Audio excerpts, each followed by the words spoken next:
আসসালামু আলাইকুম রহমতুল্লাহ। Doctor Yunus sir কি তথ্য দিলেন?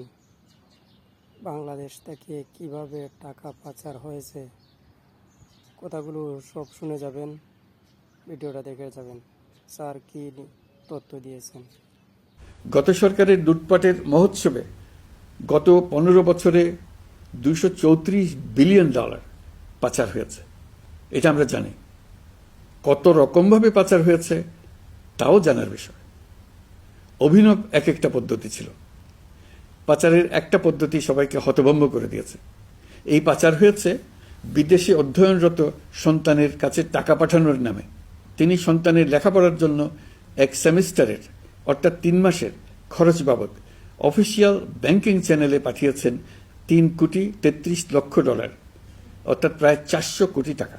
পাচারের এর চাইতে বেশি তাক লাগানো পন্থা আর কি আছে, তার কোনো সীমা আছে বলে আমার মনে হয় না। আইন, নিয়ম, নীতির জায়গায় যখন হরিলুট প্রতিষ্ঠিত হয় তখন এমন সবকিছুই সম্ভব। এই অর্থ পাচারকারীদের দ্রুত আইনের আওতায় নিয়ে আসার লক্ষ্যে ইতোমধ্যে আন্তর্জাতিক তৎপরতা জোরদার করা হয়েছে। প্রিয় দেশবাসী, অন্তর্বর্তী সরকার পৃথিবীর বিভিন্ন দেশের শীর্ষস্থানীয় বিনিয়োগকারীদের সঙ্গে নিয়মিত বৈঠক করে যাচ্ছে। তারা বাংলাদেশের বর্তমান ব্যবস্থায় বিনিয়োগের বিষয়ে খুবই আগ্রহী। আশা করছি দ্রুততম সময়ে দেশের নতুন নতুন বিদেশি বিনিয়োগ আপনারা দেখতে পাবেন।